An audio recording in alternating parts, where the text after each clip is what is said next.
சாரதிவேலின் யுனிவர் சேனலுக்கு வரவேற்கிறோம். அதிகாரம், சுதந்திரம், மேன்மை ஆகியவற்றின் அடையாளமாகவும் பறவைகளின் அரசன் என்று கருதப்படும் கழுகை பற்றி இப்பொழுது பார்க்கலாம். கழுகு என்பது அச்சிபிட்ரிடே என்னும் பறவை குடும்பத்தைச் சேர்ந்த வலுவான பெரிய கொன்றுண்ணி பறவை ஆகும். கழுகுகளில் மொத்தம் 74 இனங்கள் உள்ளன. உலகம் முழுவதும் கழுகுகள் பரவலாக காணப்படுகின்றன. பறவை இனத்திலேயே கழுகு மட்டும்தான் 20 முதல் 30 ஆண்டு ஆயுட்காலம் வாழக்கூடியது. கழுகுகள் மணிக்கு 32 கிலோமீட்டர் வேகம் பறக்கும் திறன் உடையவை. கழுகுகள் மரக்கிளையில் உட்கார்ந்து கொண்டே தூங்கும் திறன் கொண்டவை. கழுகுகளில் பெண் கழுகு ஆண் கழுகை விட சற்று பெரிதாக இருக்கும். இப்பறவைகளுக்கு பெரிய கண்களும் கூரிய நுனியுடைய வளைந்த அலகும் வலுவான நகங்களைக் கொண்ட கால்களும் அகண்டு நீண்ட இறக்கைகளும் உள்ளன.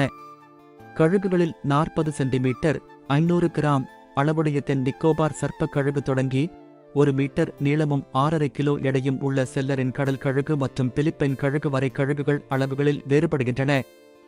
இவை உயரமாக பறந்து வட்டமாகச் சுற்றி இரையை தேடுகின்றன. தேடிய இறை உணவினை வேட்டையாடி அலகால் அவற்றின் சதைப்பகுதியை கொத்தி உண்கின்றன. இவை மிக அபாரமான பார்வை திறனைக் கொண்டுள்ளன. இது மிகத் தொலைவிலிருந்து உணவினை கண்டுபிடிக்க உதவுகிறது.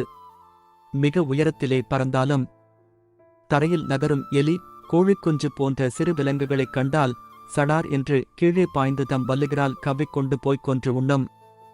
கழுகுகள் தனியாக உயரத்தில் பறக்கும். அவை ஏனைய பறவைகளுடன் சேர்ந்து பறக்காது. இவை உயரமான மரங்கள், மலைச்சரிவுகளில் கூடு கட்டுகின்றன.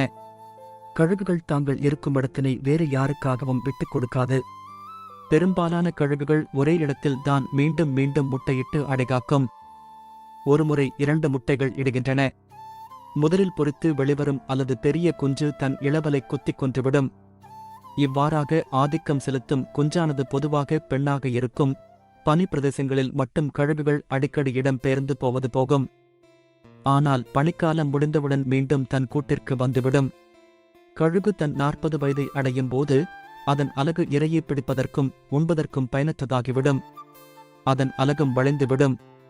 அதன் இறக்கைகளும் தடித்து பறப்பதற்கு கனமாக மாறிவிடும். இந்த நிலையில் ஒன்று இறப்பது அல்லது வலிமிக்க நிகழ்ச்சிக்கு தன்னையே உட்படுத்துவது, இவைதான் கழுகுக்கு இருக்கும் 2 வாய்ப்புகள். இந்த காலத்தில் கழுகு உயர்ந்த மலைக்கு பறந்து சென்று அங்கிருக்கும் பாறையில் தன் அலகைக் கொண்டு வேகமாக மோதி அலகை உடைக்கும். புதிய அலகு வளரும் வரை தான் கூட்டிலேயே தனித்திருக்கும். புதிய அலகு வளர்ந்த பின் இறகுகளை தானே பீத்தெடுக்கும். 5 மாதங்களுக்குப் பின் புதிய இறகுகள் முளைக்க ஆரம்பிக்கும். இந்த மாற்றத்துக்கு சுமார் 150 நாட்கள் ஆகும். அத்தனை நாட்கள் காத்திருந்து அனுபவித்து மறுபிறவி அடைந்த கழுகு இன்னும் 30 ஆண்டுகள் வாழத் தகுதி உள்ளதாக மாறும்.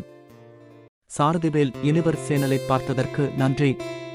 அடுத்த வீடியோவில் பார்க்கலாம். நன்றி, வணக்கம் கூறுவது உங்கள் சாரதிவேல்.